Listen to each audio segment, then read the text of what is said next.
murdered, executed in broad daylight in your city. I asked myself, how long, I didn't ask myself, I posted on Facebook as a matter of fact, how long is it going to take for the chief to come out and tell the community that we didn't see what we thought we saw on that video? How long is it going to take for the police to come out and tell us that we didn't understand the circumstances surrounding that murder? Because that's the tape. That's what happens every time. We see what happens and then you trot yourself out and tell us that we are not intelligent enough to understand that we saw a black man gunned down, execution style.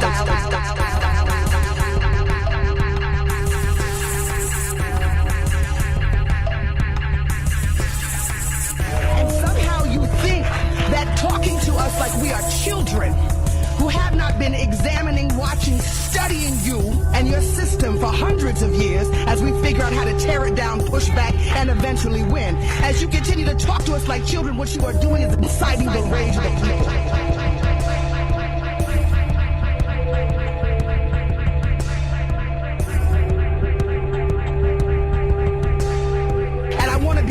You all that a new day has come. To San Francisco, to Oakland, to Baltimore, to Ferguson, to Atlanta, there is a movement sweeping this country, and we are not going to stop until you stop killing us.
Is it the darkness? Is it the night? A whisper on my left, a scream on my right. Is it the monster under my bed? Is it the demons in my head? What am I afraid of today? Who am I afraid of today? I don't know what to be afraid of today. I don't know what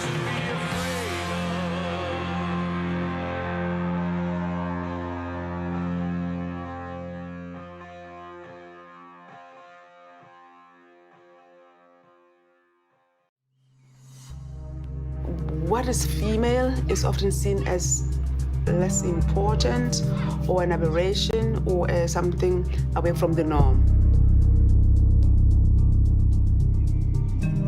All violations of human rights have the following in common: a conditioned, discriminatory mindset, a lack of empathy, and the ascribing of lesser or no value to the other. The only way to change mindset is education. מאות אלפי עוקבים. היום אני הולכת להגשים חלום. מיליוני צפיות. أنا لو بلشت اليوتيوب ما كان عندي شيء. ואיש אינו מכיר אותם באמת. יש אבא שנפטר וקיבלתי ממתנה את המוזיקה שלי. בשביל לקבל מה שאתה צריך להפסיד משהו. סדרת רשת חדשה של ברק הימן. צאו מהקופסה. חושפת את החיים האמיתיים של היוטיוברים הכי מסקרנים בישראל. בכל זאת באתי מבית דתי. רציתי להתאבד. זה כל כך הרבה דברים ביחד. The real world came up to me, and YouTube is the only way that I could face it. For the last 2 years, I've been traveling, seeking wholesome experiences, immersing myself in different cultures, many of which were far from anything I knew before. I think I've always been interested in learning about how other people live. It's helped me reflect on my own values and goals in life. I've become very conscious of how I make choices. Are they driven by social conditioning, or are they a true reflection of my values? When I moved back home from my travels to study documentary directing, I kept hearing the term tall poppy syndrome. I didn't know what it was, so I started to do some research, Googling 10 influential and successful young Kiwis. 8 of them referred to the syndrome and the impact it had on them. I couldn't find any statistics about TPS in New Zealand, so I decided to run my own polls. I posted questions on social media to find out what other young women thought. Receiving an overwhelming response, I decided that this was a story that needed to be told. We have, in North America particularly, exalted personal independence to an almost godlike state. Societies have become more individualistic, and people have been more concerned with themselves. Can we as individuals be both individualistic and communal? That's the challenge of our time.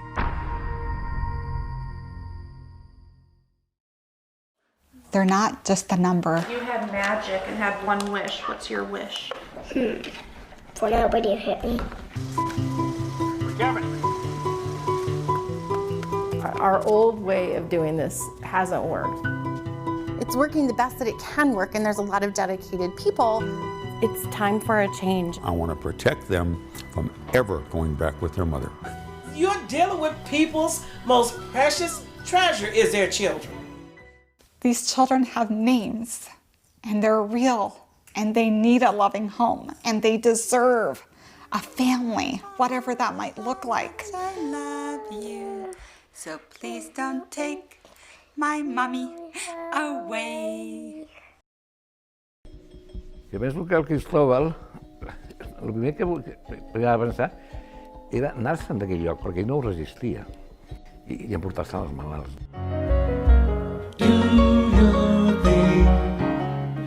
Fue un descubrimiento espectacular, que el trabajo es importante para la gente. Comença a fer iogurts. I'm in the world where young and old are bought and sold, but I'm not of it. Todo trabajo que se hace con alegría y con emoción y ilusión, todo trabajo es interesante. Ara hi ha un problema i és que ella es jubila aviat. La gent està molt espantada, perquè no saben com s'ho faran, això és el que estava acabant, perquè aquesta capacitat que té de fer les coses i fer-les bé i fer-les rendables.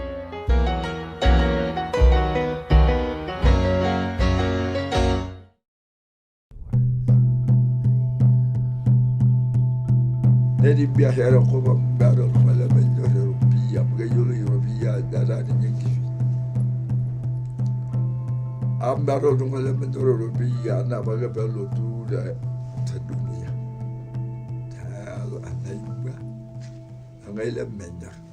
Dede na nirigiro lo jampati nirigiro so let bisa nirigiro so. This is a changing of times. It is up to the people all over the world, the common people of the world, to bring about a change. It's not to leadership.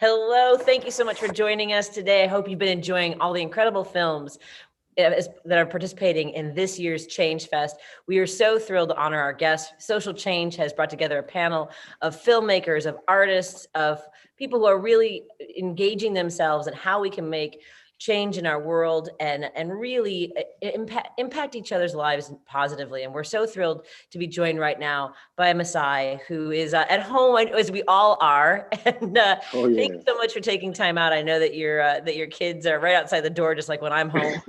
Oh yeah, no problem. It makes it easy because I can keep an eye here and an eye there.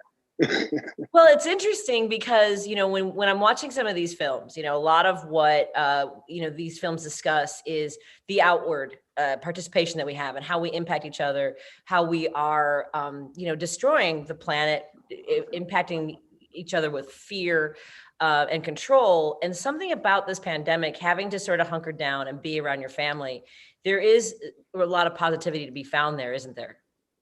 I think it is.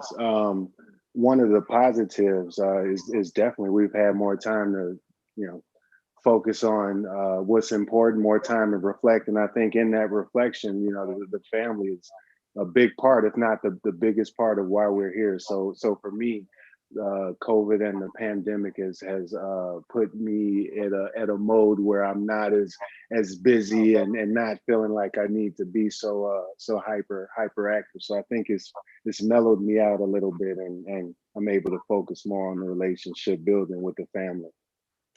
And when you are watching these films, it does, and I'm assuming that you've seen all the, as many films as possible, not only this year, but in the years past. I feel I got a lot of films to go. I haven't seen as many as I should. I've been to multiple fests, but it's like a wealth of films. I could never watch all of them. And don't you get the sense that the stories that are part of this film block are much more intense, considering what we're going through right now? We're kind of seeing the fruition of what these stories were trying to tell us when they were being made.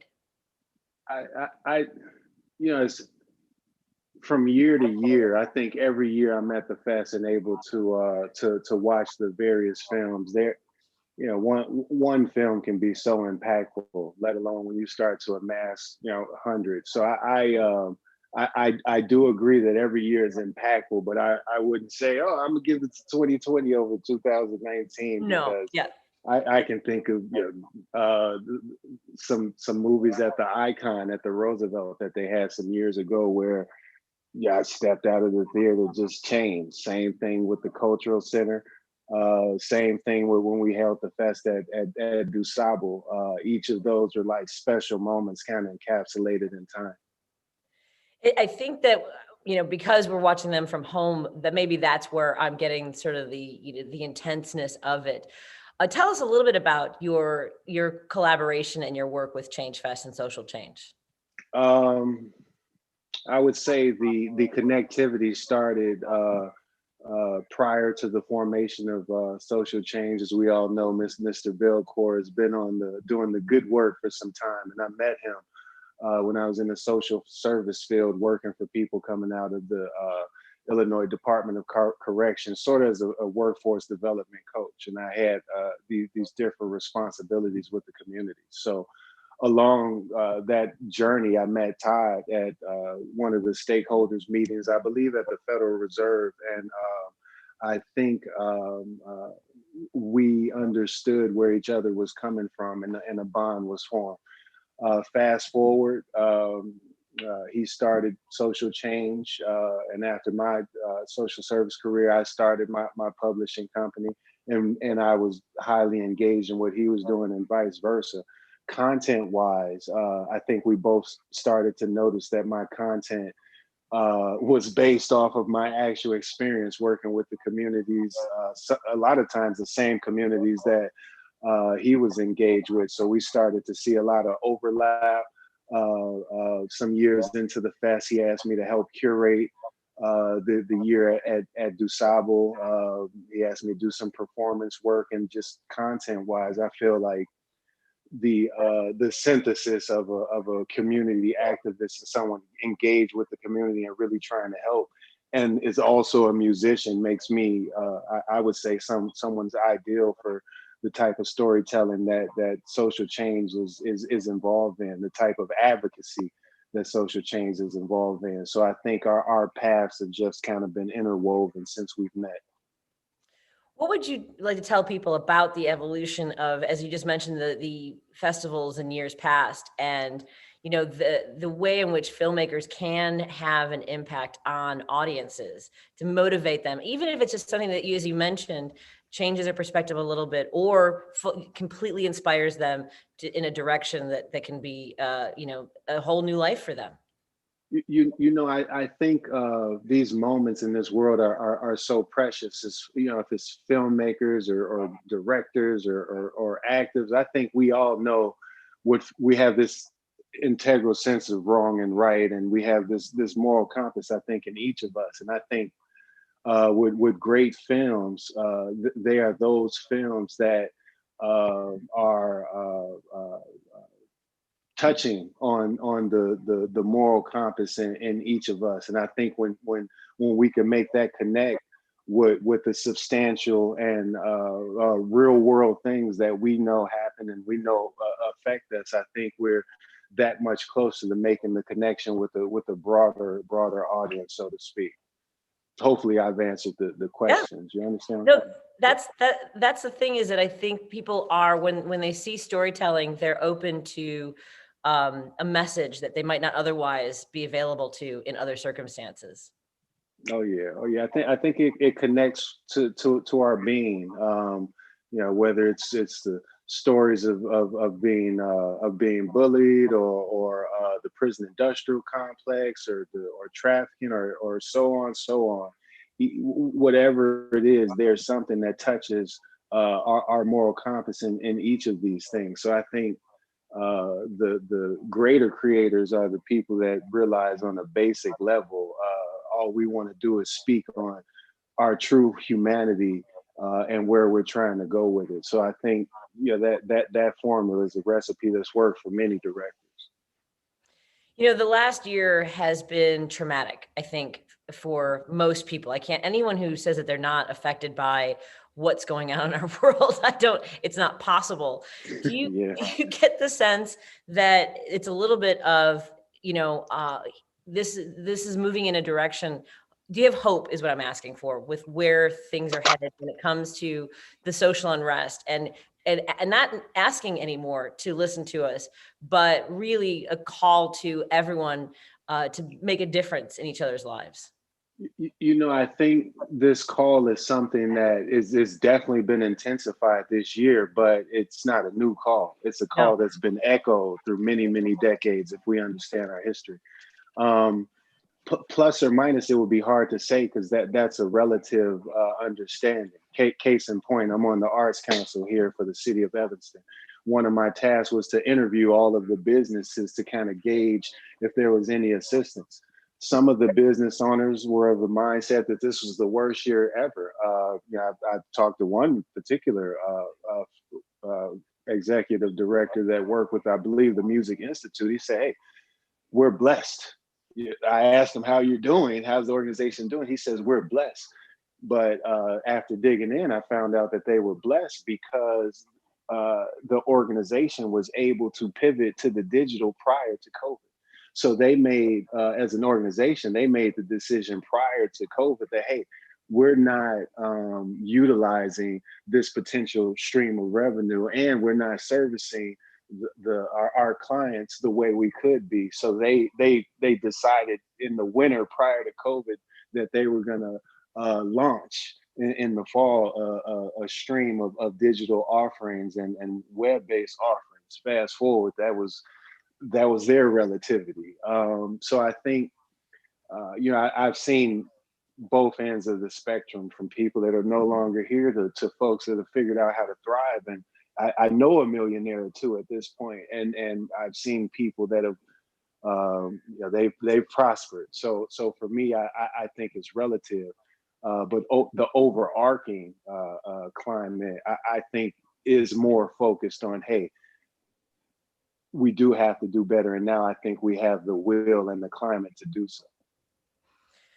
And when I'm watching these films, and I agree, I have it is amazing to watch the people in your circle, or whether it's personal or professional, who can pivot. I have a friend who, as you mentioned, was able to figure out the digital aspect of this and is thriving in ways. It is a moment, and it is also not to make others who maybe don't find that space, to give them room to figure it out too. I'm not going to beat myself up over it. When I was watching these films, I was especially the two that we're discussing in this block, which are, one is about the yogurt utopia, which is a place where people might not otherwise be able to assimilate into society because of mental illness. And the other is down to earth, going off the beaten path and trying to connect with nature, with those who continue to live in the forests and in parts of the world that aren't necessarily touched by technology and this sort of what we're talking about, social engineering and fear mongering. What were some of the things that caught your attention in some of the films that we are discussing today with these topics? The two films in particular, I hadn't viewed them, but when I read the synopsis, especially for the mental illness, I used to work in the I've already said the social service sector, but specifically out of college, I worked with people that had mental illnesses, traumatic brain injuries, degenerative diseases, and I felt that these people were marginalized for natural things that could occur. So when I was reading the film block, I was thinking to myself, wow, people are making movies about this. And I remember 20 years ago, it was the thing for me, because I saw that people with mental illnesses are ostracized and marginalized. So whenever I see a director or a film touching on a topic where I have actual experience, I'm delighted. Same thing with this Return to Nature. Reading that synopsis, I just thought of Thoreau and how he felt that the disconnect from certain parts of society would be a good thing, because human beings, we should be about nature, because that's what the greatest parts of ourselves. So those particular films made me think of those separate things at separate times. Well, when you're talking about the work that you've done and a lot of what we're discussing today, there is this element of how easy it is in our society to dispose of people, to discard them, cluster them in compounds, whether it's for mental illness or disabilities, or just an entire race of people, to say someone is less than. Don't you think that's something that we continue to try to find ways to open people up to their own biases? Oh yeah, and that is the those biases are the reason for the film festival. For the inception, the founders were looking at, hey, there's a lack of apathy in society. What can we do? And fast forward, we know their solution came through film, advocacy, and a number of other things. So I think when you have people intelligent enough to remix the message and present it in a way that is appealing and digestible, I think it's a good thing, because you deal with the lack of empathy. You deal with the people that may be biased or bigoted, and so on and so forth. I think shedding light on it, intelligent light, is a step in the right direction, and this festival has been doing that for some years. When you made the change from the work you were doing previously into what you're doing now, what was sort of that catalyst? Was there a turning point for you where you thought, this is where I need to go with my life?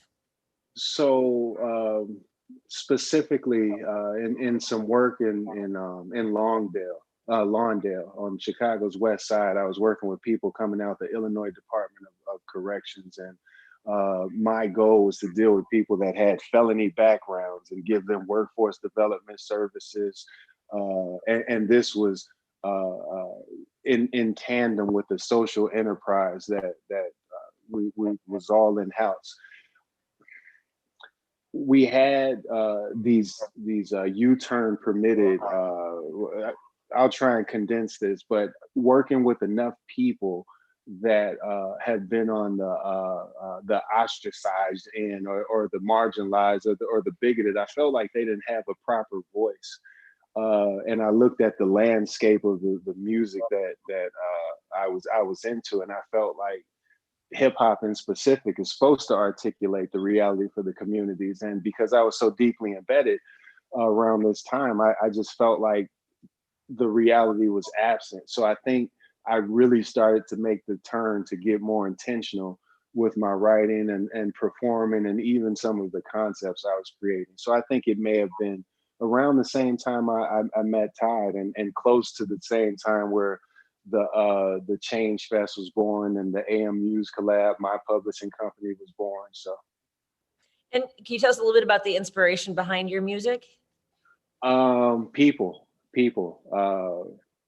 People are the inspiration. I've had just working in the field, so many people I've had to work with. I've dealt with people that have been shot in the head and had to figure out how to think again. I've dealt with paraplegic people, folks that were emotionally disturbed, students on all different levels. So many people. I felt that these lives and the rich histories embedded in all of these experiences would be lost. So I started to feel that maybe I could communicate some of the lessons and stories and histories of the people that I was coming in contact with so often on my day-to-day. And is there anything that you're looking forward to this year musically?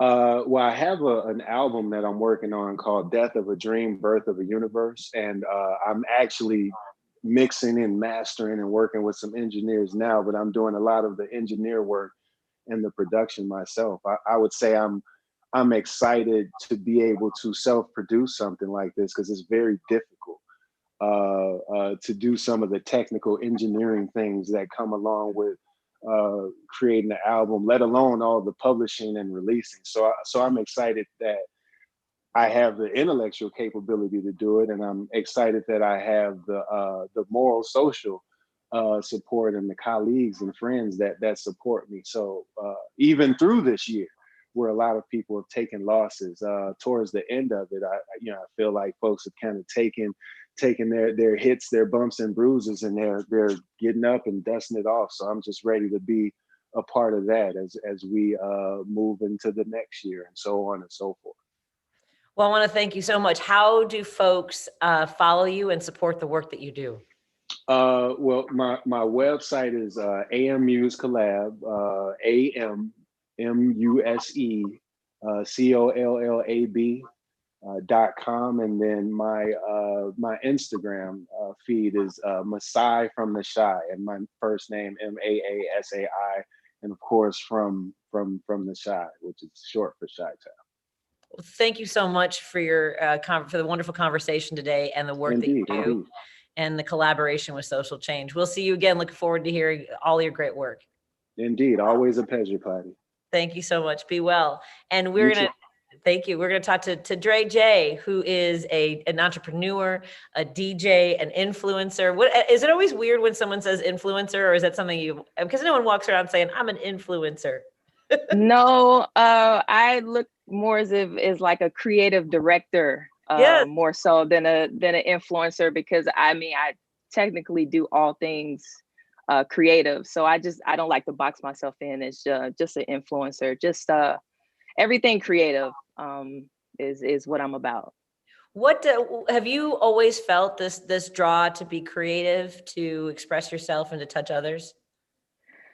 Actually, since I was young, I've always had the desire to be creative. If I couldn't, get it done or get my hands on it, then I felt that I needed to create it to make it available to myself, to make it available to others. So I've always had the interest since I was young to do music, the interest to just create altogether. What are some of the inspirations? Where do you draw some of your light from when it comes to feeding your your artistry? Did you lose a teeth? Let me see. Well, did the Hold on, we've got another microphone on. I think Messiah, I think we still have Messiah. There we go. Oh, now we've muted Dre. Hold on a second. Let's get Dre J back up. It's the world of Zoom. We've got your Oh yeah. There you go. That wasn't you, it was us. No, it's fine. That's just the world we live in now. So we just have to adapt and adjust, e-learning and everything else. So but it's fine. How is the Zoom world influencing your work now? It's different. First of all, I've had to DJ several events via Zoom. The last one was with the University of Chicago, and it was a glow party that I had to DJ. So I had to pretty much create a glow atmosphere from my home office. So the lights and everything, glow in the dark, just all of that, and every body, all the students and everything from the University of Chicago tuned in.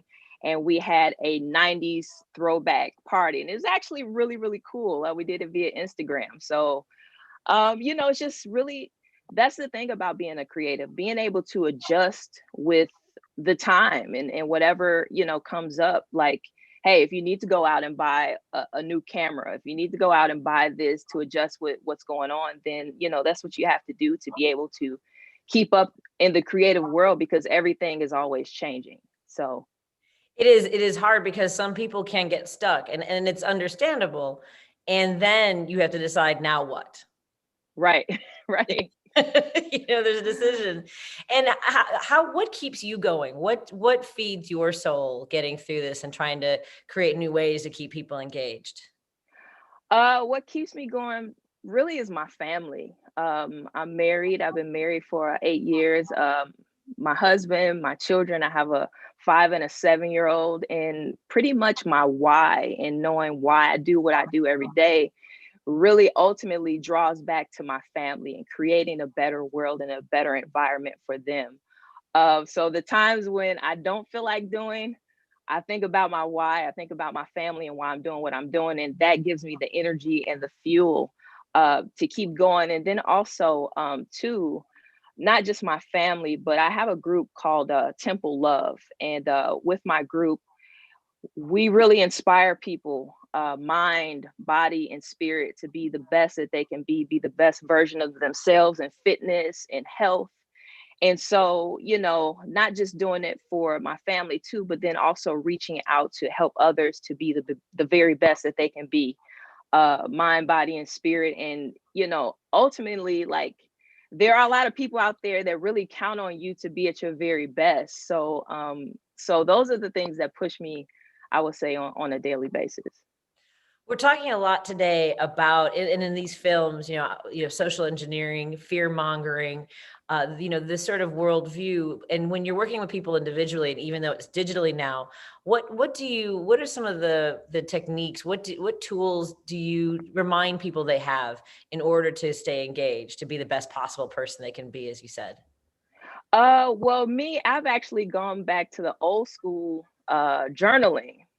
So I know that's like not technology, but that's kind of a way. I mean, there's a lot of things going on digitally, and sometimes we can be a bit over engaged. And what I mean by that is that sometimes we don't realize that it's hard to, turn off your phones, turn off Facebook, Instagram, YouTube, and all of those things. Like, you can just be over engaged and just have too much on your brain, too much on your plate.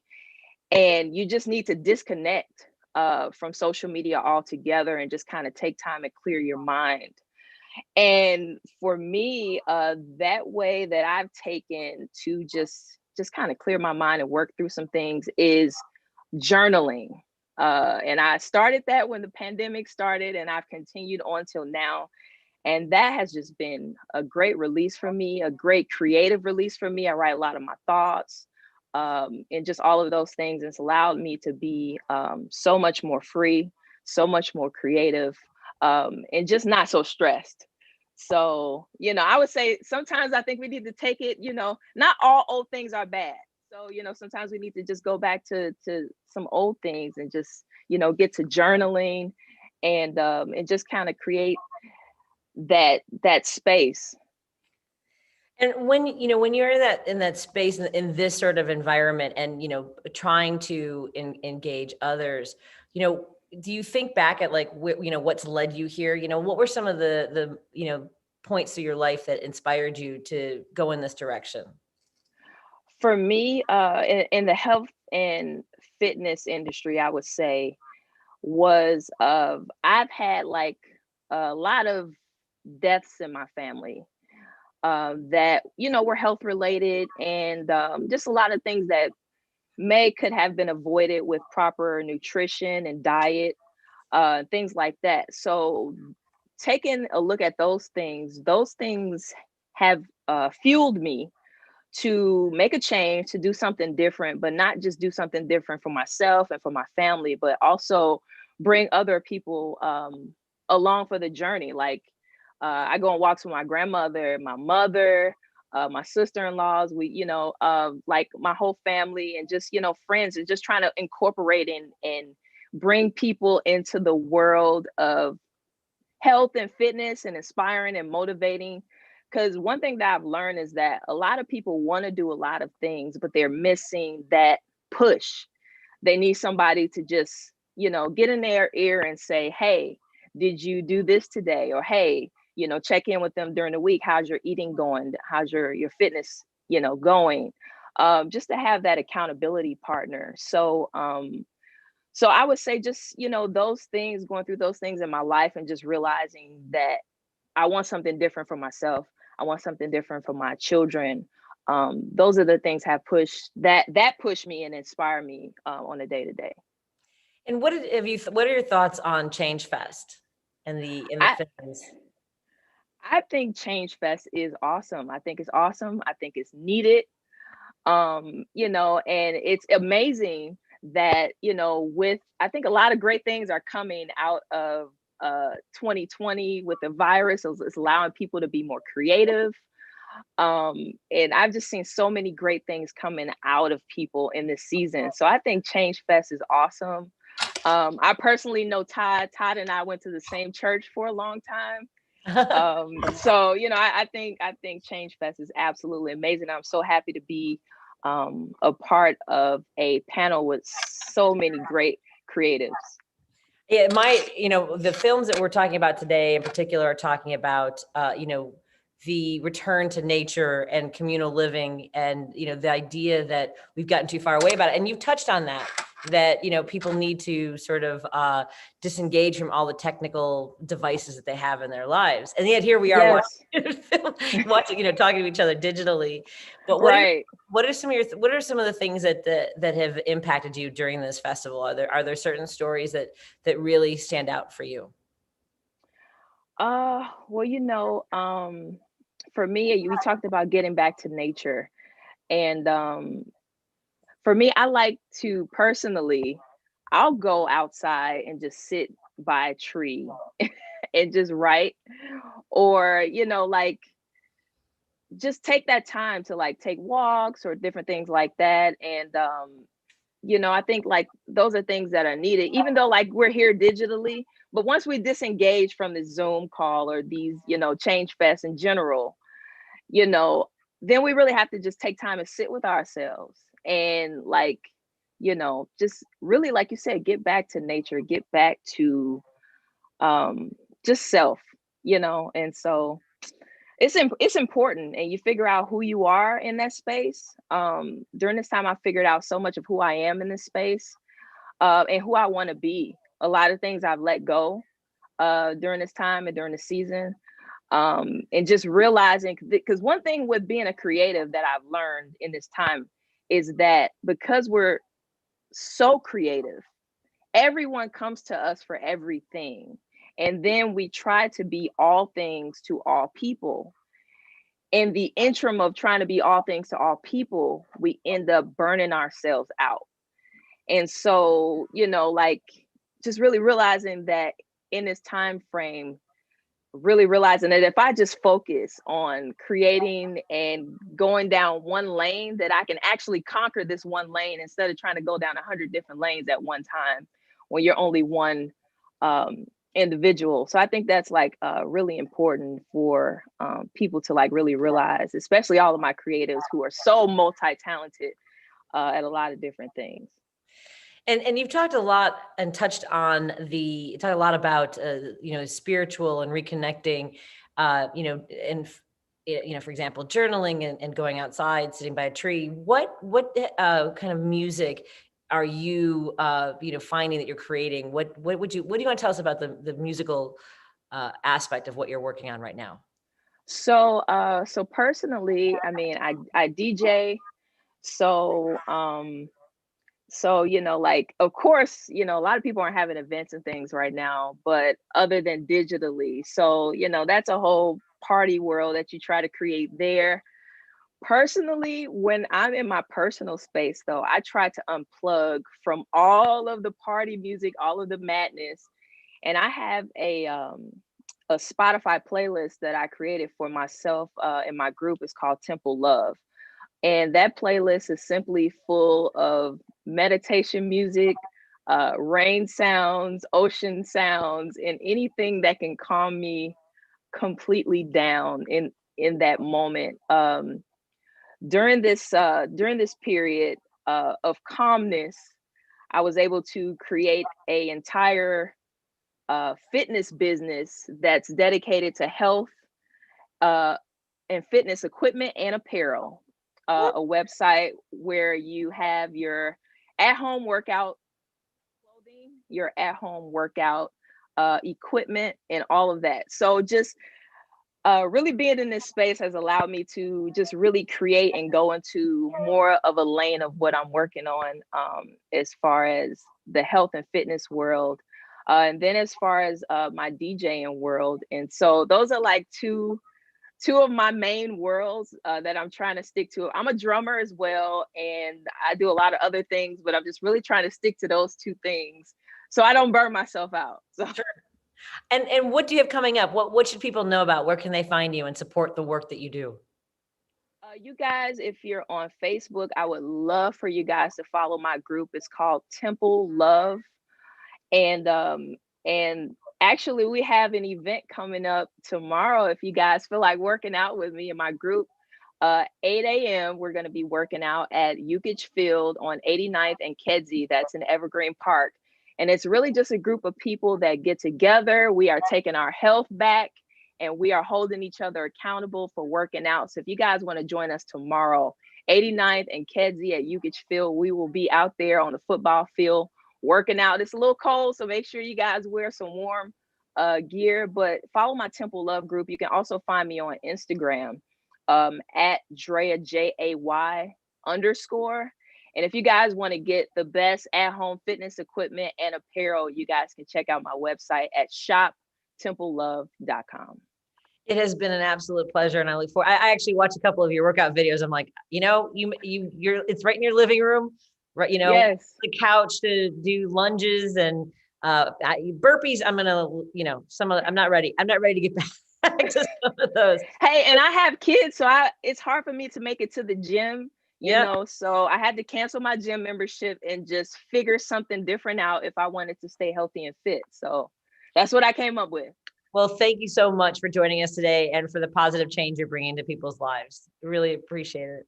Thank you so much for having me, and make sure you guys stay tuned on Change Fest. Absolutely. Have a great rest of your day and weekend, Drea. You too. It's Drea J, and we're gonna talk right now to one of the founders of the. Hold on a second. Make sure I'll get all my notes right. We have Michael Parrish joining us.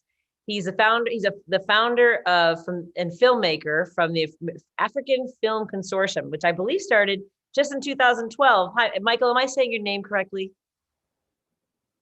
I'll have to get your microphone out. Hold on one second. Is it you or us on the microphone?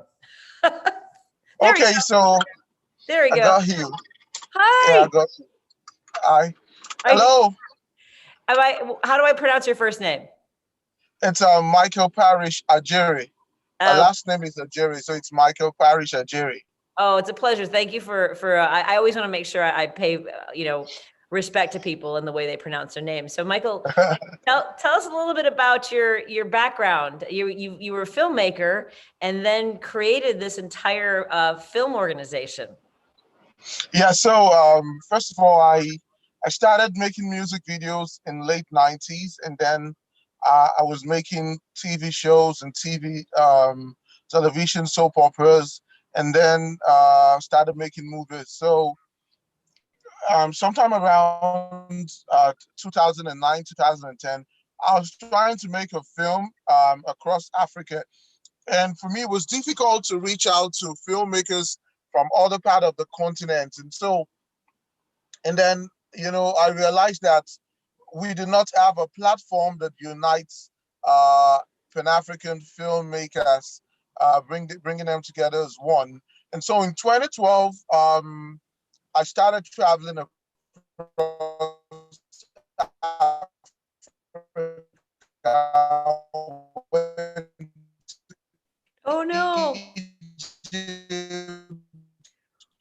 I went to Cameroon, talking to filmmakers of a united platform. In Gambia, I founded the Pan-African Film Consortium in 2012. We had a first conference in Cameroon in 2012. Then we started hosting workshops and training for filmmakers across the continent. We've had workshops in Tanzania, in Congo, in Chad, in Mali, in Senegal, in Gambia, and across the continent. And in 2015, I started bringing people together on a WhatsApp platform, and it eventually turned out to be the biggest WhatsApp platform for African filmmakers all over the world. And so currently, the consortium has over 10,000 filmmakers, Africans and Africans, filmmakers of African descent, and also people interested in the African film industry who are not African filmmakers. And there's been a lot of collaboration, co-production, mentors and mentee structure. We've had trainings, we've been part of the film festivals, and of course, recently, I and some filmmakers or festival directors from Africa, we went on to establish the African Filmmakers Association. The African Film Festival Association, which was founded this year. And so the mission is for us to take the African film industry global and ensure it's sustainable. That is incredible. So 10 years ago, you realized you're having trouble connecting with other filmmakers. And this is where, looking back at that, are you just, I hope that you were proud and appreciate how you've changed lives. Yes, well, I'm happy because everywhere I go to, people are saying, "Oh, you've made us connect with Nigeria, you've made us connect with Kenya," and then it solves a lot of problems, because sometimes you're trying to get information across Africa, and all you need to do is drop a message in the consortium and say, "Oh, I'm trying to get information of filmmakers in Mauritius, or filmmakers in Algeria, or filmmakers in Egypt." And in less than 5 minutes, you get a response. Someone is responding and trying to solve your problem. So there's been a lot of collaboration worked out in that way. And then there's information. It's also easy to share information, because we share information and it spreads around to people across the continent.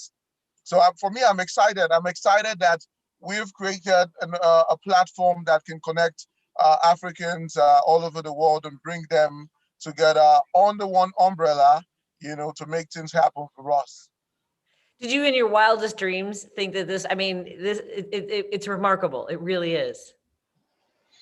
I've always been a dreamer, so it's we're dreaming beyond that. We're rebranding the African Film Consortium. We're making it more techy, bringing new ideas and new technology into ways that we can connect filmmakers, and then expanding the African film market so that our films can go beyond the continent and get into more audiences globally.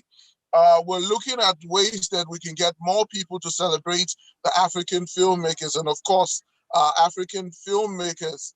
We're looking at ways to get our stories beyond the conventional market. Look at what's happened to the African film industry. After the success of Black Panther, and then Beyonce came with the Black is King video. So it's a lot of things happening for the industry, and for me, I'm really excited to be one person who is constantly pushing for the growth of the African film industry selflessly. And it's so appreciated, because we need this now more than ever, is to have these international relationships. What has been your relationship with Change Fest and social change? First of all, it's I like the whole idea that we can create a whole new connection in just a split second. For example, let me give an example of what's happening in Nigeria. I don't know if you heard about the current crisis in Nigeria. I don't know if you heard about the current crisis in Nigeria. It's gone global. Do you know about what's happening in Nigeria right now? Well, tell us. Are you aware? Yes. Okay. Yes. So there's been a lot of agitation for police brutality to stop, the way police treat citizens in Nigeria. And then for the past 1 week, there's been a nationwide protest by young people taking charge, of the situation and saying that this is time for us to make change. Now, young people are using their platforms. They're using social media. They're adding their voice to campaigns. And young people are raising a lot of finances to grow other young people in that space. Now, in the past 1 week, we've had a lot of clash. We've had cases where young people stood up for themselves and said against the government and said to the government, these are what we want. These are the policies we want you to change. These are the new things we want you to implement in the system. We want to be part of the government. We want to be part of the change that happens in the society. We want to end corruption, and we want to add our voice to nation building. So these are the themes we've been pushing. And because the young people have access to internet and then social media, they have been able to push the campaign beyond Nigeria. We've got global media to push this message. We have CNN, we have Al Jazeera, we have BBC talking about the End SARS campaign. You can Google it, the End SARS campaign. We have celebrities like Trey Songz, we have Beyonce, we have a lot of celebrities in Hollywood and around the world talking about the campaign. We had the likes of Christina Mampo interviewing some of the young people who have been, at the forefront of the campaign. So, for me, these are some of the positive direction of social change that I see, and it aligns with every other thing that we are doing, especially this conversation we're having. This conversation is necessary because it takes us away from the unconventional methods and ways that we do things as filmmakers, the way we pass our message, the new ways or forms that we can make change with the stories we tell and how the stories are distributed. A lot of wrong information are passed through social media, and these are some of the things we want to counter, because if we do not correct the fact that there are also a lot of fake news spreading through the social media, we may not also be able to solve the problems that we all face as a new generation, so that whatever, for me, I think, we are solving the problems not for our generation, but for the generation next. You know, whatever foundation we lay now is the foundation that the next generation will stand on. And if the foundation is not solid, it's, you know, it's going to just sink in. You know, that's what we're suffering now. The current state of Nigeria was not built on a solid foundation, and that's why we're going through all this crisis. And I think that that's, you know, really what we're experiencing now globally, you know, and it isn't a new call. We were talking to Masai earlier, one of our guests, who was saying, you know, these are not new voices. It's not a new call. It's been there all along. There are different ways we can elevate it, as you mentioned, through social media, through storytelling. You know, people, don't you get the sense that it's really a matter of making sure that we're telling these stories so that people can see a different perspective. People are locked into one way of doing things, whether it's through how we police, how we treat people who are other, you know, we're trying to develop apathy and empathy is really through storytelling, don't you think? Oh no. Did we freeze? Okay, I'm back. Oh, hi. Yes, I'm back. No, I was saying that through storytelling, we can appeal to, you know, to people who might be resistant to changing their way of thinking. Don't you believe that? Yes. Because no one wants to change. True. No one wants to think that they're doing something wrong. That's what it often comes down to. Exactly. So one of the problems we face is, for example, in every society, you have two kinds of people. You know, in Nigeria, we have what we call the youth one and the youth two. Now, the youth one are the ones who do things the right way and try to follow the you know, order, and then ensure that everything goes well. And then youth two are the ones who try to destroy the works that youth one have been doing. So those are the ones who are influenced by the ills of the society. Those are the ones used by politicians to cause havoc in the society. So what we're trying to do is to get youth one to advocate, you know, and create some sort of orientation for youth two, because most times youth two are usually uneducated and uninformed young people who do not know what they're doing. Right. And how can we, you know, from this international platform, what kind of call to action would you want to put out there for people like me, you know, who, you know, everything is sort of background noise at some point? Well, for me, as a filmmaker, we would want to want to tell our story through film. I feel that we're not telling enough of our stories. A lot of stories that come out of Africa sometimes are Hollywood oriented.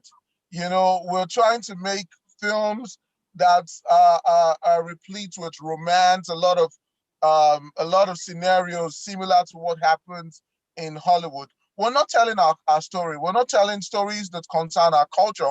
We're not telling stories that concern our people. So for us, I personally am looking at ways to tell stories of what is currently happening in Nigeria. The police brutality, the culture of women being relegated to the background and cannot speak, the culture of early marriage, the culture of child trafficking, human trafficking, and all those things that are as a result of poverty.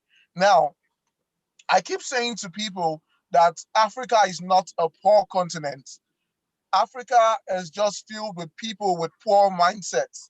So it's the mindset that is poor and not the continent. Because when you look at the amount of resources that leave Africa every day, you'll be amazed. You'll be amazed that some of the richest people in the world are from Africa. And then one man takes billions of dollars and store them in his home, billions of dollars cash in his home, and then they're just there. And you find the same people with such mentality campaigning for change. What sort of change are they campaigning for?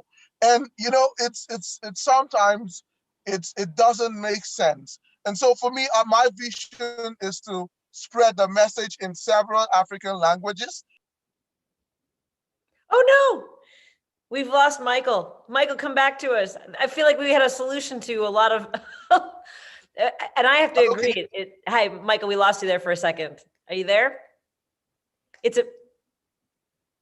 I'm still here. Hello. Go ahead. You want to get that message out? I'm with you. I never understand people who hoard all this money because you wonder when is enough enough. When are you having a negative impact? I mean, the reality is that the reality is that people continue to suffer and continue to help, really harm each other and we're manipulated by those who are wealthy and the corporations. We're driven to think that we need more, purchase goods, or if we live a certain way. But part of that is the manipulation that you were talking about, whether it's fake news or, being misled. Sorry, go ahead. You want to get these stories out? Yeah, so that's the whole idea. If every African filmmaker begins to push positive campaigns about Africa through their films, if they begin to promote the positive side of Africa in terms of our economy, in terms of our culture, and also promote our languages, we will be able to sell Africa beyond the impression that people have about Africa. I traveled a lot.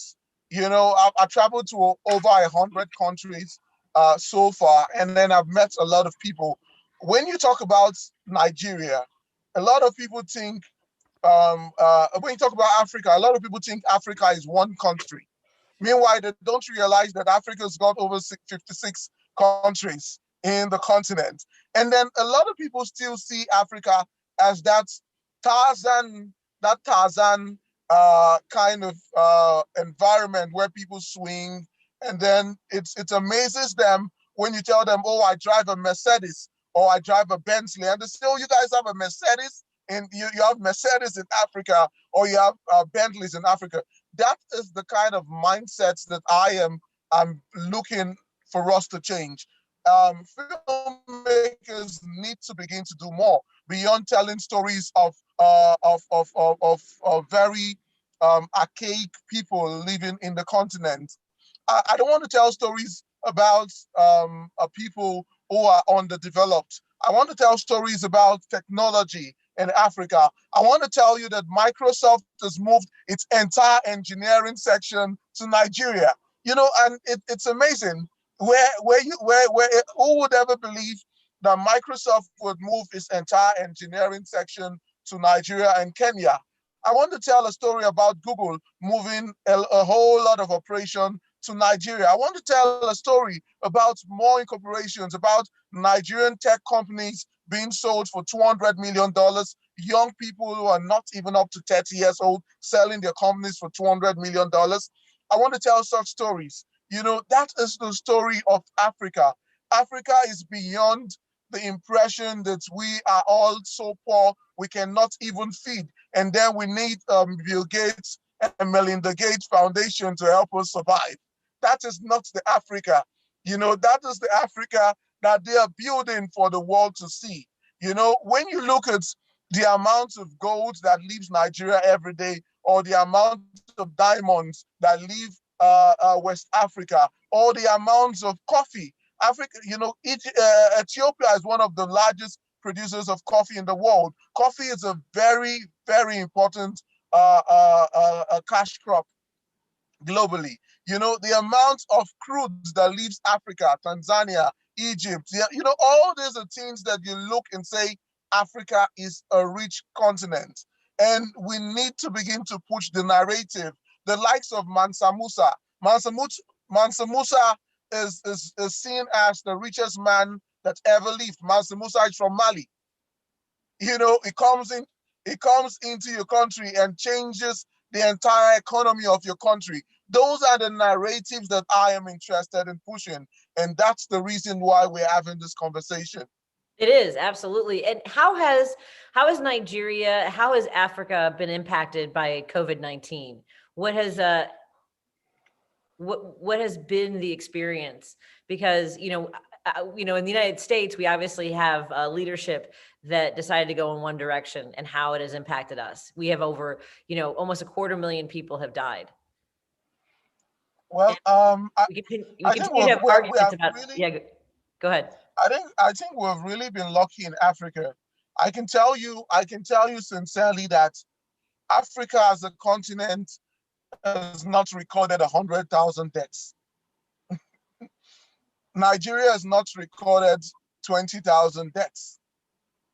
And then the cases are reducing every day. So I don't want to think it's because of the kind of weather or the food we eat in Africa, because those of us in Nigeria, we have the impression that, oh, it's the food that we eat, oh, it's the weather, the sun is very hot, it's, so that's the whole impression we have. And then when you look at how we've neglected social distancing in Nigeria, then you can imagine that we should all be dead by now, because you find a lot of hubs, the motor parks, the markets, they are filled with people, jam-packed, sweating, rubbing each other and going about their daily businesses, and then we're not dying. I cannot count. I know a few people who had COVID. I know one or two people who died for COVID, but I cannot count the 100 people that I know who have COVID. Right. So it's the numbers are not as terrible as it is in the West, and maybe it's God telling us something. I don't know, trying to shake us off the planet is. I don't know, man, but that's it. We survived it. We survived malaria. We survived Ebola, and I wonder what we cannot survive in Africa. We're survivors. Well, and again, it is important to continue to tell the stories, because we are isolated here, I think, in some ways mentally, in how we view the rest of the world. And it comes from having, a lot on your plate, thinking about your family and your future. And here, we are suffering with the economy and job losses because we are in many ways shut down. But I think that expanding our impression of the world can help us, I think, feel like what our place is meaningful and what can we do, right? Oh, have I frozen again? Yeah. No, you're fine. Some of the darkest moments we've had in Nigeria, beyond Ebola, beyond COVID-19, has been the past 2 weeks, from the protests to a lot of young people losing their lives, and then the outrage of youth too, like I explained earlier on, invading the society now, venting their spleen in society. Thugs breaking into homes, breaking into businesses, and then robbing people. This has been probably the darkest time I've experienced in my entire life as a Nigerian. But we're going to go way beyond that. We're going to create films, documentaries that would educate these people and let them understand that we are all in this together. The fight is for everyone. It's not us on the government side, or it's not us against them. It's us, telling the government that we need change in the way things are done. We need change in the living standard, the standard of living of citizens. We need change in infrastructure development, in housing, in the roads, in food, culture, and all that. That's the campaign we're pushing through film. And it goes beyond Nigeria. Look at what happened in Cameroon just a few days ago. People killed. And then, over the past few years, the unrest in southern Cameroon. Look at what's been happening in Mali. It's crazy. Look at what's happened in Congo. Look at what's happening even in Ethiopia, in Uganda, in Tanzania. All these are part of the things that we as filmmakers need to begin to create content for. Content that is positive for, content for the positive-minded people. Look at Hollywood, for example. As much as we know that a lot of information that are passed through Hollywood about America is not true, but then it gives us an impression that makes the world respect America and say America is the greatest country. And all those were done by Hollywood. Hollywood makes the American president the superhero automatically. Hollywood makes the American FBI, the American CIA superheroes. Growing up, I used to see Hollywood films with the American cops. And I'll say to my friends, you can never rob anybody in America, but because you'll be caught. That's the impression we have. And then when I started going to the US and I witnessed a few crimes and then the police was not there, I was saying, is this possible in America? So those are the kind of propaganda African filmmakers need to look at and help in polishing or in redefining, redesigning, redirecting the image of Africa in a positive light. I love that. Because believe me, we have the same idea here. I think that that kids grow up aspiring to be either on film, right? Some kids want to grow up and be movie stars, and they want to, tell stories, or they want to grow up and be, in the FBI or in the military based on, yeah, exactly. I mean, we do.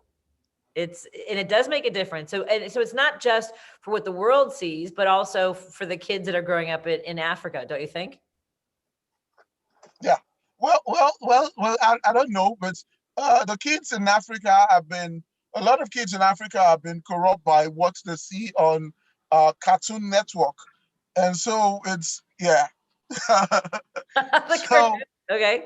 Yeah, so we also need to start creating our content for kids, because the culture is different, like I keep saying. The African culture is different from the American culture. In Nigeria, you when kids mess up, you flog them. You don't spare the rod. You use a cane and you stroke them. In the US, you cannot do that. You cannot touch the kids. And then you find the kids saying, "Oh, if you touch me, I'm going to call 911." I call 911.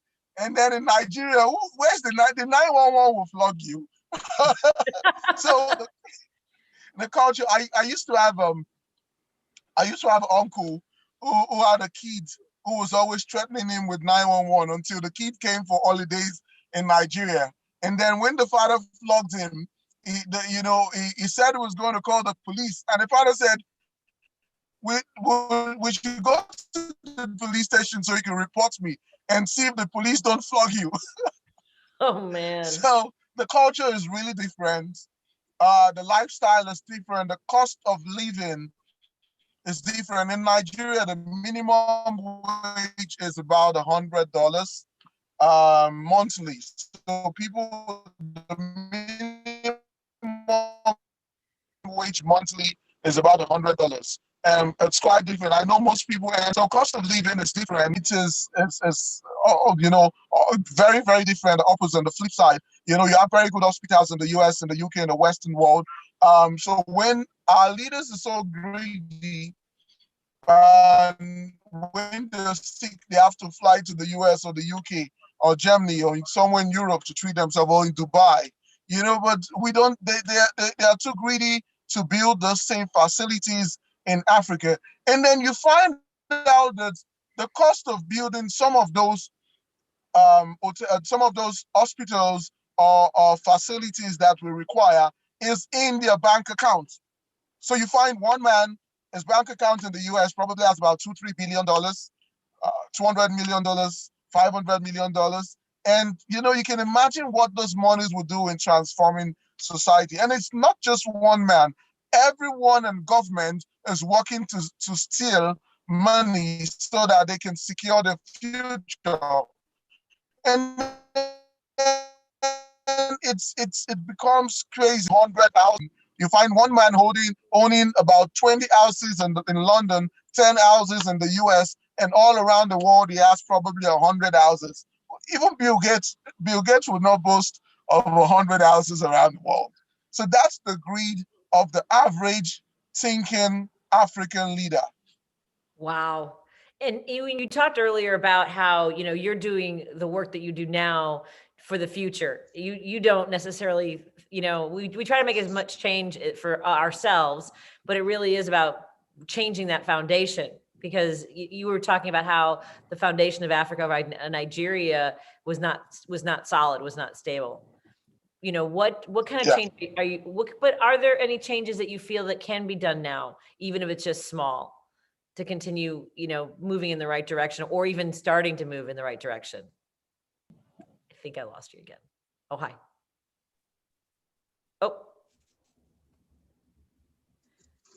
didn't get that. The network went off. Hello? Hello. Hi. The network went off. I didn't get that. No, I was wondering, you mentioned earlier that the work that you do now is really for the future, for future generations, because the foundation of Nigeria and of much of Africa was not built on a solid foundation. But are there, things that you would like to achieve during your lifetime? Well, for me is, I feel we're going to achieve a lot, my generation, because we have started pushing for change.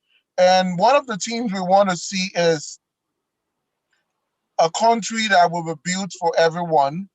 I'm looking at an opportunity for us to have young people in leadership and make decisions for young people, decisions that will transform a lot of things. The current budget for education in Nigeria is extremely low. The current budget for healthcare in Nigeria is extremely low. The current budget for security is extremely low. Now, how do you place other things, or how do you place other priorities above education and healthcare system?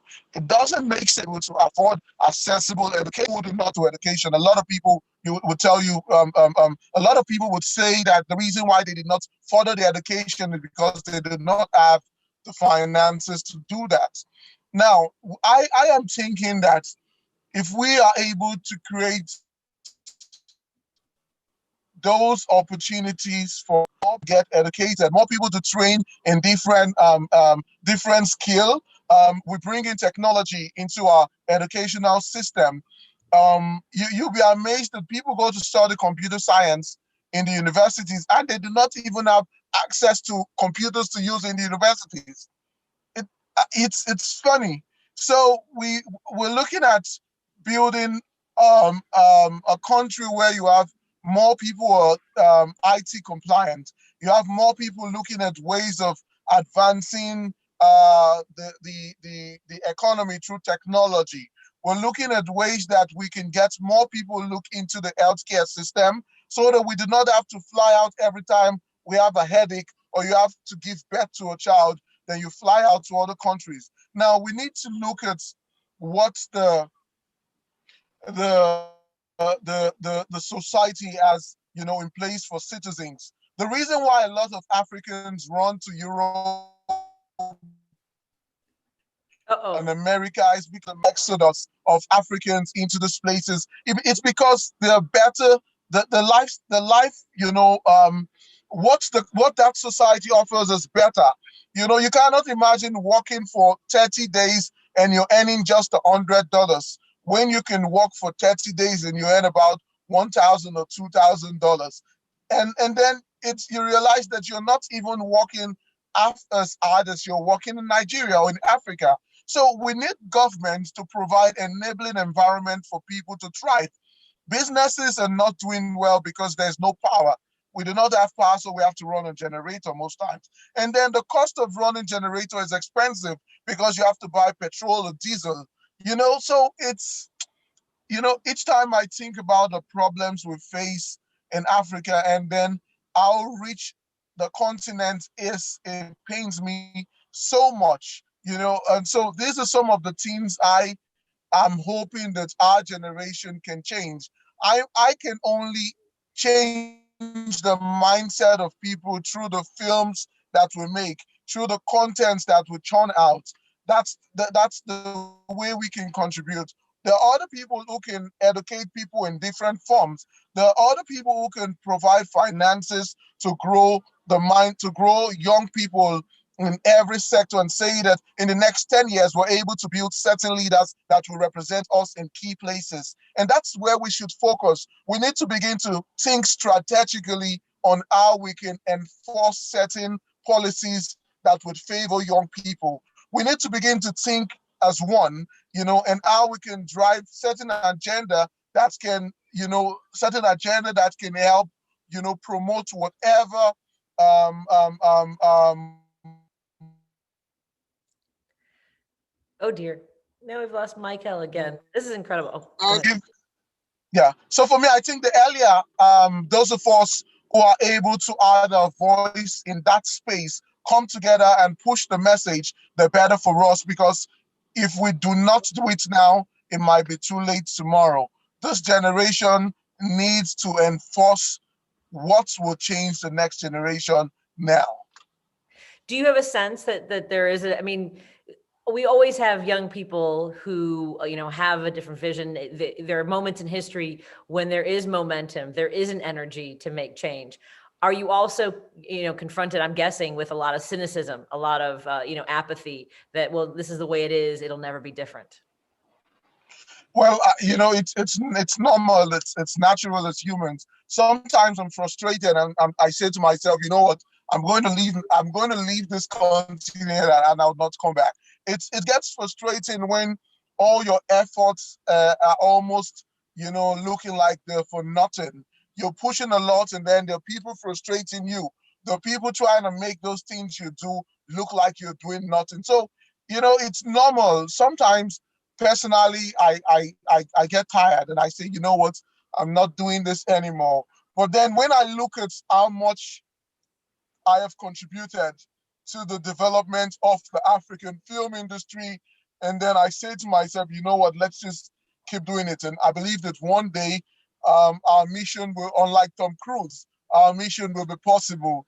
So that's my drive. That's what motivates me every time I look at the things that I have achieved, and I'll just say to myself that let's keep moving on. One day our mission will be possible, and then a lot of young people are also looking in that direction. These days, you find a lot of young people who come out to speak against the government, to speak against the things that are not done right. And thank God for social media. We can hide behind our keyboards, our keypads, and just, express ourselves. And then nobody really knows where you're coming from or where you're at. So it's easy for us to express ourselves.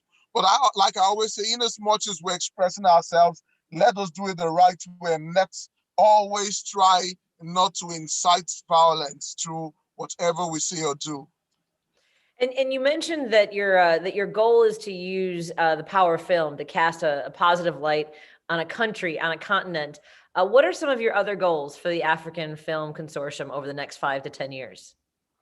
Well, one of the things I am really pushing at is to encourage filmmakers to make works that will go global. So I am actually trying to get more films by Africans on international platforms, on film festivals, the major distribution platforms, and also get our producers to be part of big projects. Recently, we had one of us, Bliss the ambassador, who he was part of. In fact, we had two people who were part of the consortium. They were part of the Beyonce project. So we had Bliss the ambassador, and then we had I'm trying to remember. It just skipped up. So we had two people who were part of Beyonce's project from our platform, and it was good for us. We're looking at the nearest future. We can get more Africans on that platform, on the international platform. We can get our films win the Oscars. I remember the last African film that got the Oscar was Tutsi. Tutsi was a South African film shot in 2006. So I see the continent making brilliant films that will go global. I see more investors coming into the continent, to put money where the mouth is. I see more people creating African stories, So I am hoping that the consortium would be in the position to advocate, and help make some of these things happen in the nearest future. Of course, we're currently negotiating certain deals for our people on the international scale, and we hope that 2021 will be a better year for us. Unfortunately, 2020 was just nothing to write home about. We lost a lot of deals, we lost a lot of projects to the COVID-19. But I see that next year will be better. The next 5 years, I can assure you that more filmmakers, especially people from the consortium, will be doing a lot of big things, and you'll get to hear their names more often. You mentioned this film Tootsie from the 2000s. Are there what other film would you want us to see? Because as you mentioned, Hollywood dominates what people see around the world. What are some films that we should know about? Okay, so there are a lot of nice films from Africa. There's Half of a Yellow Sun from Nigeria. There's Sold the Winter to My Skin from South Africa. There's Joel Kerekez's film. What's the name of the film? I'll try to remember it. There's Timbuktu by Abdurrahman Seseko. There's Stay by Alan Gomez. There are a lot of brilliant films. I'm writing these down, just so you know. I'm writing these down. Okay. I do want to know. So there are a lot of brilliant films by Africans that I would really love you to see. There's a recent one from Nigeria called 76.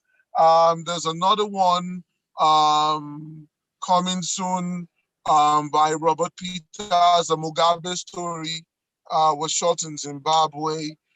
So there's a lot of films. Africans are churning out a lot of brilliant films.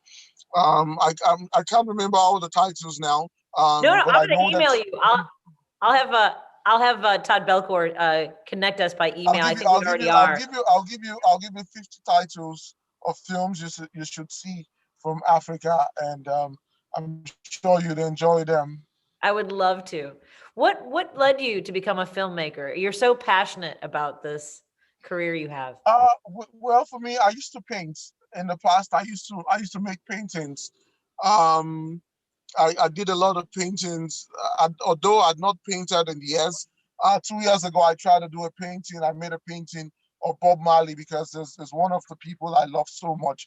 Back in the days, I used to do a lot of I used to follow the theater walk. I used to do a lot of plays. I used to watch films in cinema. We used to go watch Indian films in cinema when we were younger. We used to see a lot of cowboy films. And so I was so, carried away with the way these things happen. And I started asking questions about how these things were made. Sometimes I would sit behind the projector when at the cinemas when they were projecting the films, and I was carried away with the way these things were. A few times I'd gone to film sets and I saw the cameras, the lights, and then I said to myself, no, I needed to be part of this thing. I needed to be part of all these happenings. I needed to make films. I needed to be part of the film industry. And so in 1997, I stumbled on a film set, and I said to them, yo, I want to be part of you, because I was trying to sell paintings to them, and they loved my paintings, but they could not afford paintings. It was quite expensive for them. And I said, you know what, I want to be part of what you're doing. I can actually also help with the sets and this and that. And so that was how I started, on the film set, from continuity to editing. And then I DP'd a few projects and directed, produced. Currently, I'm also executive producer on some projects. I've done documentaries. I own a film festival. In fact, I own the only travel film festival from Nigeria. It's called the Nollywood Travel Film Festival. And I also published the only Nollywood magazine. It's called Everything Nollywood. It's a magazine. Maybe I'll send you some PDF copy of some of our editions we're done. What a remarkable moment that you stumbled on a film set, and what an incredible impact you've had, and clearly a passion of yours. How can people continue to support the work that you do and follow you? For me, I think I'd want more people to buy our films. It's very important for us, for more people to buy African films and watch African films. It was until recently our cinemas were dominated by Hollywood films, but now we have a lot of Nollywood films. So we have the Nigerian audience gradually getting into the culture of watching our films. Now, 20 years ago, when you go to the clubs, they only played foreign music. 20 years after, they only play Nigerian music. So you can see the transformation of the music industry. So that's the kind of transformation I am hoping we can have for the film industry. It's a gradual process. It's taking people a lot to say, okay, we're going to accept the films you make. And you should also realize that our films are low budget. The most expensive Nigerian film ever made was Half of a Yellow Sun, and it was an $8 million film.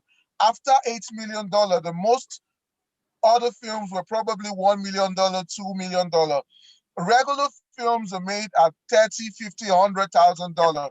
So they are real low budget films, and you cannot compare what we make out of studios using homes of friends and families to film to what is made with big budgets.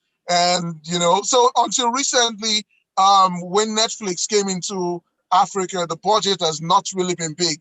So Netflix has been part of the revolution for a new cinema in Africa. They are making films with big budgets, and that should encourage more people to invest in the industry. That's incredible. Well, thank you so much for your time, Michael. It's been a pleasure to get to know you, and I wish you the very best. And I'm going to start my film list. I'm excited about that too.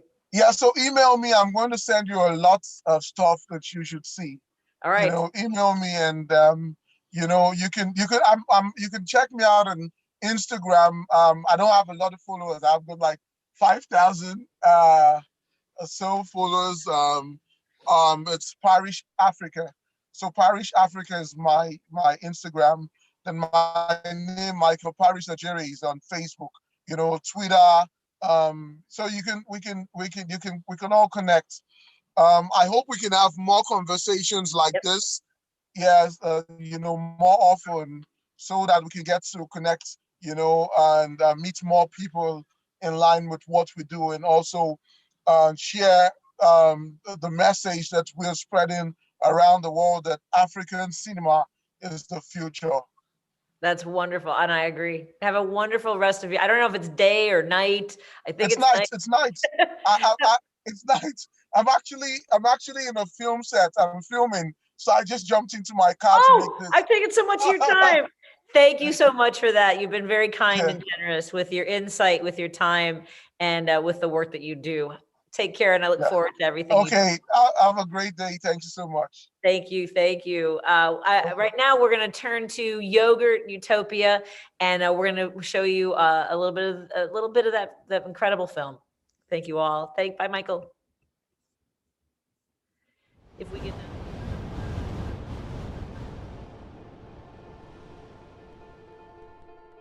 En aquell temps me sentia que era Déu.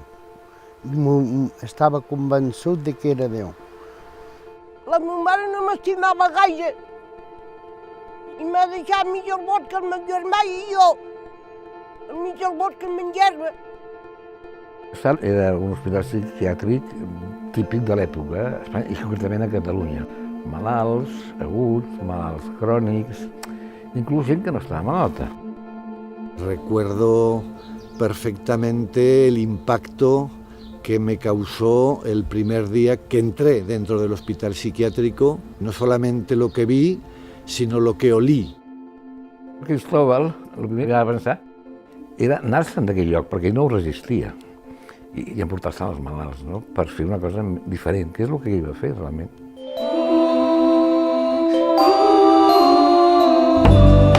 Fue un descubrimiento espectacular, que el trabajo es importante para la gente.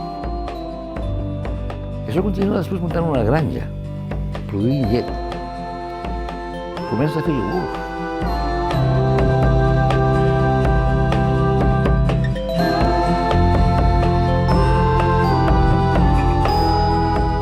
Todo trabajo que se hace con alegría y con emoción y ilusión, es todo trabajo interesante.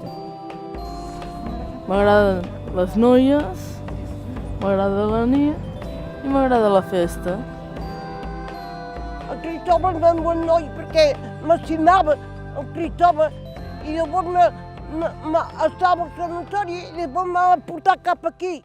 Se vestirá de fiesta con su mejor color. Nosaltres vam tenir una conversa amb la premsa que el Cristòfol es retirava i ho va reprendre tota la premsa catalana i espanyola.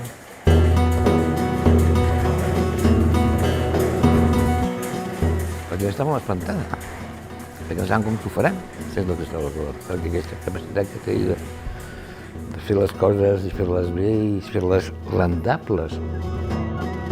Yo siempre digo que nosotros no nos dedicamos a hacer yogures, que nos dedicamos a que la gente sea un poco más feliz haciendo yogures.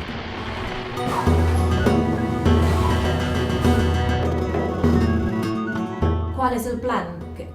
Bueno, el plan. Ay, el plan.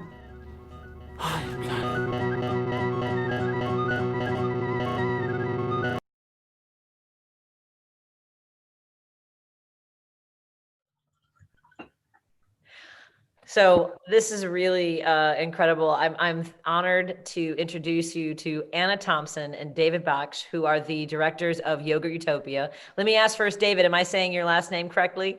Yeah, perfect. This is such a remarkable film. These are folks who suffer from schizophrenia, from behavior disorders, many of whom had been shut off from society, put into an asylum. Really, I mean, the images that you show of these people just sitting in a yard, cast aside because they're an embarrassment or no one knew what to do. Tell us what brought you to Yogurt Utopia as a project. Well, I'm half Spanish, and I used to always spend summer nearby to the actual place where it is, where they make the yogurts. And so I always wanted to make a film about it because it's such a remarkable thing. And then I met David and we said, let's go and do a trailer. And then we started raising money and then got some money from Sundance, and then basically just kept on going over about a 3 or 4 year period. We kept on going back and filming and following up with all the characters. And David? This is the genesis for you. I mean, had you had any background with like telling a story of this nature, really? No, I'm very trivial. My background is very trivial, but so this was lovely to get involved with Anna. And as I said, this, as she said, she literally grew up with this story, half a mile away from her. Every summer, seeing this place grow and seeing it become what it is today, it's a testament to, the best stories are right in your backyard sometimes. So when she told me about it and introduced me to the place and the concept, it was like this would be a wonderful film to make. Let's do it. And it really is. And so Anna, this is a psychiatrist, Christopher Colon, as we would say, Christopher Columbus, which is, but so it seems as though he thought there has to be a better way to do this. Yeah. Yeah, go ahead. You tell us the story, please. I think what's interesting about him is that he's an entrepreneur and a psychologist. So it's an incredible combination, because it's not just the yogurt making factory isn't something for them to pass the time. It's actually, a money making business that's rivaling Nestle and Danone. So he's got this kind of amazing combination of being both entrepreneur and, psychologist, and very humane. And it's all about doing better work. So even beyond people who are suffering from mental illnesses, it's all about having work with meaning. And it's a sort of cooperative. So everyone's, part of the same company, and they all, it's shared as equal. So it's about better business. Yeah, he is. You don't want to say he's unique, because you want to see as many people doing what he does as possible. But he combines kind of three things really, which is obviously the medical side, if you like, the psychologist side. But then there is, as Anna says, the sheer entrepreneurial flair of the guy. And then that's married to this incredible social conscience that he has about what a business should be and what a business can do if you change how you think about what a business is.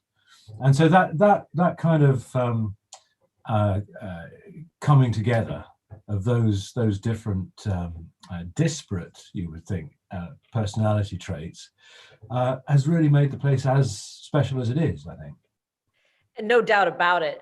You know, there are so many moments of this film that if I just thinking about them would bring me to tears. Again, my son will never live independently, right? So I know that you came across these families who I'm sure when their children were younger just thought, well, they're just going to live in this courtyard and sit against the wall, and that's how they'll pass time. And these stories that you bring to life that you share give me a lot of hope. So I want to talk a little bit about what was that experience of filming with these families? What was, you know, I could see a few times, you know, some of the one guy, you would look at the camera and I was like, oh, you know, I'm sure there was a little bit of like, just do your thing, just be you. Tell us a little bit about that experience of filmmaking. Yeah, well, David shot it and I did the sound. I speak Spanish and Catalan, David doesn't. So it's quite interesting. He'll talk about his dynamic, but basically they became our friends. I mean, at first, you know, the first time we filmed, it was like, oh, you know, this is all a bit different. How do I do it? And then they're literally our friends. Whenever we go there, we see them. And I think, you know, they felt very close and we were part of the furniture, as it were. But you had an interesting dynamic, didn't you? Well, there are a few things. So first of all, you approach it as a filmmaker and a sort of technical thing, and you think, okay, well, you've seen some things and you feel like they're shot like people are shooting wildlife or something, you know, it's like a nature documentary. And so there's this distance there. And so, well, we don't want that. What we want is something really immediate and intimate.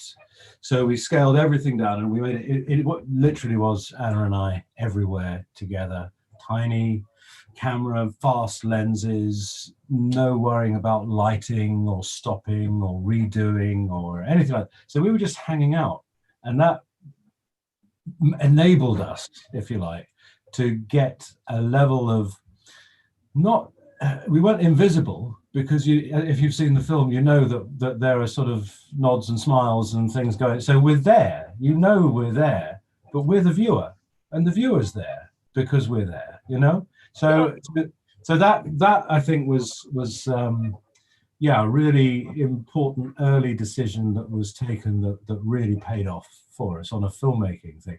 And then what Anna's alluding to as far as the personal dynamic goes was that, of course, Anna was the mouth and the brain and everything going on as far as that side of interaction goes. And I was like this kind of dumb mute guy who suddenly everybody was very protective over, making sure I was okay, and you know, and it's like, are you sure? Is he okay?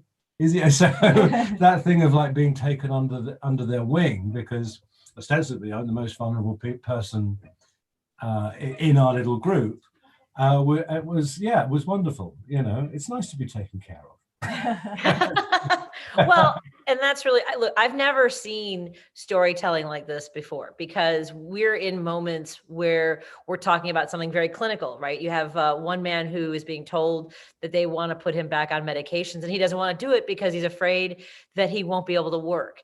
And that, I mean, that there's so many moments, you know, the artist who, you know, he says that he's giving his parents landscapes and they're like, all we see are faces. I mean, there's these beautiful moments, this woman who wants to find love. But the two men that you follow that are going to, I can't remember the name of their destination where they're looking for miracles, right?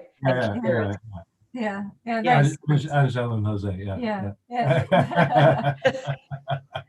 But that's a really good case in point as well, because I mean, that was, you know, we took a road trip, and that we knew they were going on holiday. We knew they had holiday time booked, if you like, and they were going to do it together.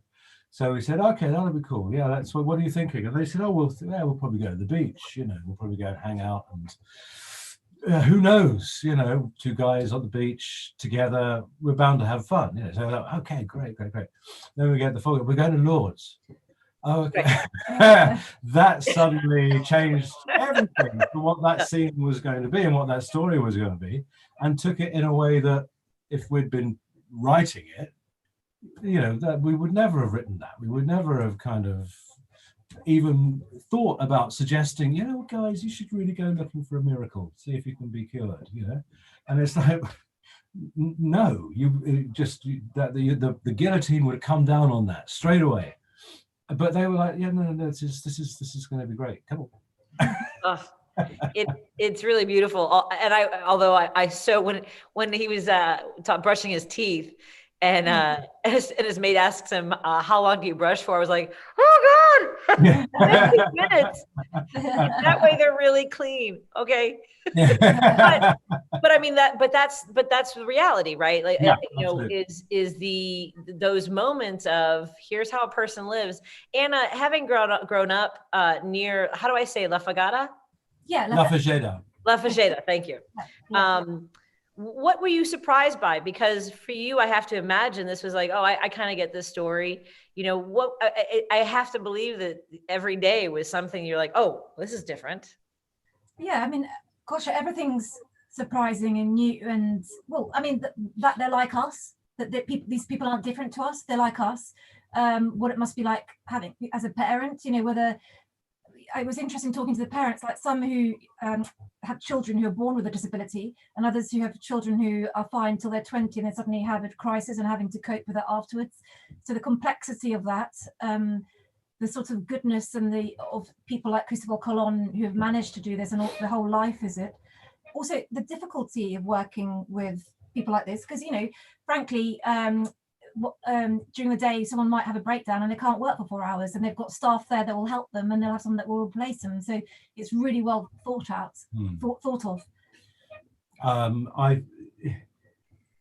Initially our film was going to be, I would say, 75% Colon and 25% some workers. We didn't know who, so we took a while to find our stories and find our characters. And as we were doing that, the Colon percentage decreased, and our workers increased, and we saw that was the heart of the story, really. You know, and so what was difficult, if you like, or what became a revelation during editing, was striking that balance and trusting that we'd got that balance right. It took a long time to do, because for a long time we thought, well, yeah, okay, it's obviously a profile kind of look at this remarkable man story, and we held on to that for a long time before we thought, well, why are we fighting to spend time with people who enjoy spending time with, you know? And so yeah, it was all about hanging out, really.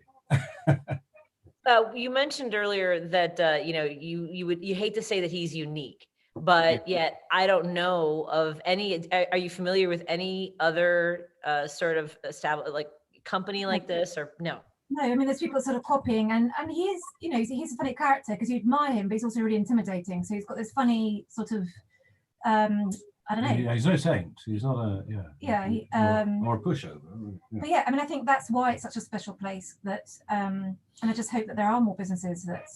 Well, their foundation work now. They are training, and people are going to them to learn principles, if you like, because the idea is that it's not about yoga. It could be any product, and it's not about people with mental illnesses. It could be any alienated or marginalized member of society, ex-cons or refugees or whatever. You know, there are people who need to be let back into society, and the ticket to entry is a job.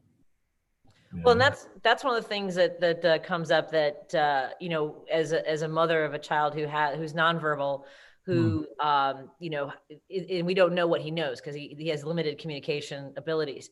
But there was a line that is often used is we want to help people reach their potential. Yeah. And that's the thing, is that, you know, people don't necessarily understand that, you know, that there's a potential in everybody, and he really has created this space for people to flourish in such tremendous ways. And so now he is moving on. He wants to retire. I don't know, you know, it's like, I was also like, no, don't do it. I think everybody was like that initially. Yeah, no, I response. guess I saw that. But do you have ideas for, like, you know, you said that people are coming there to be trained, but you know, I just am like, I really hope that it inspires other people to take a different look at how, you know, they build a business. What has been the reaction like afterwards, you know, with the families, with Cristobal? What have been their thoughts in the final film? And the film, well, we were so pleased actually that, because obviously you're always really nervous when you show the film, and actually all the workers were delighted. Yeah, they were so happy to see their stories represented and validated, and that was I was so nervous. But yeah, they were all happy. There's a 2-screen cinema in Olot, and we took both screens, and we had 2 houses of workers and everybody watching the film up at the same time, and they loved it. It was and that was our first audience, you know, actually seeing an audience react to our film, which is you know, which is the moment, really. That's where you really see whether you've got it or not. And yeah, they absolutely loved it, and they cried themselves and they laughed themselves, you know. So they kind of, they saw it in the same way that every audience that we've seen it with subsequently reacts.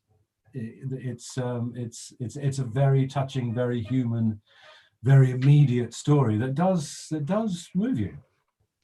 Absolutely. What about general audiences? You mentioned that other people have liked it. Has there, you know, is there, or were you hoping to accomplish something, anything that tangible in relation to, you know, Yogurt Utopia and the folks that live there, and the future of the company?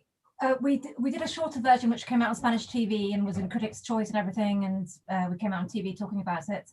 And now we're doing the festival circuit, obviously with the Yogurt Utopia, and we'd love to get it further afield. So yeah, it's obviously, you know, COVID has changed everything this year for every filmmaker who has something that they've made that they desperately want to get in front of people, and so it's hugely frustrating that the festival scene and circuit has had to adapt in such a way that is kind of counter to that shared room experience that we all love about film.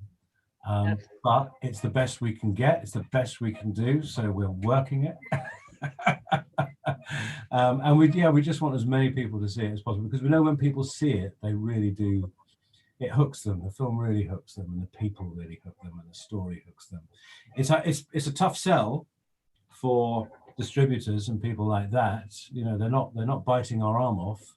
I have to say, you know, because it's a small story in a small town in a minority language that nobody, you know. So all of these things, distributor turns around and says, "Oh yeah, but." I say, "Yeah, but watch the film. Right. Watch somebody watching the film." You know. So we have great faith in that. Yeah. Oh, I agree, and it's disappointing to hear, considering, you know, how much is out there that is, you know, and you said that, you know, the work that you've done before this is trivial. We enjoy being entertained, but I also think that this is a story that is entertaining and, you know, gives hope, as I mentioned. Yeah. You know, for what we're capable, what our own potential is. That's what I wanted to get to, is that, you know, we talk about the potential of the individuals, but this is really human potential, how we can care for each other. Don't you think? Yeah, absolutely.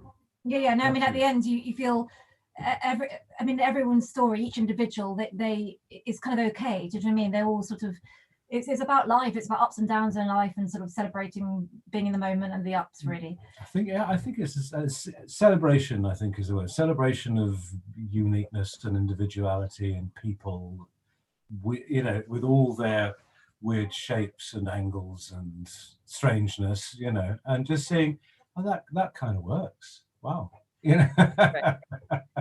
Well, and because there's also a lot of fear, right? People don't want to be around someone who's different. Yes. Oh, absolutely. Yeah. Yeah. Yeah. Right. So yeah, I mean, there was a bit what I was saying at the beginning. I was a little bit, oh, well, you know, do I need training or whatever? And then afterwards, you just think, no, I mean, when we went to Lords on the road trip, it was just us. And then Angel would like knock on our door at 4 a.m. just to sort of say hello. You know, oh hi.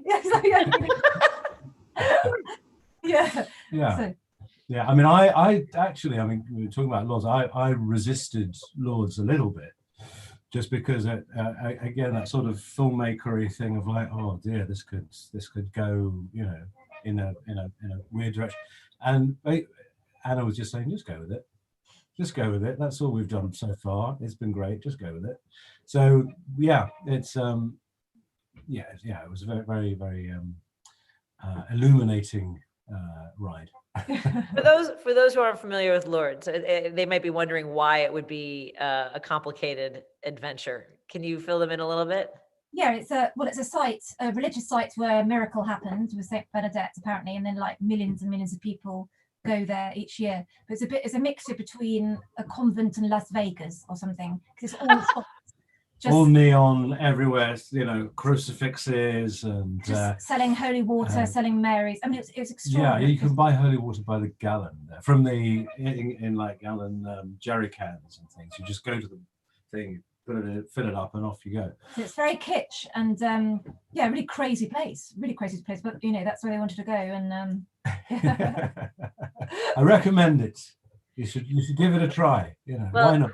It was extraordinary, and the idea that the miracle would be that if someone's candle went out, he would light them again was just yeah, very, very, very sweet.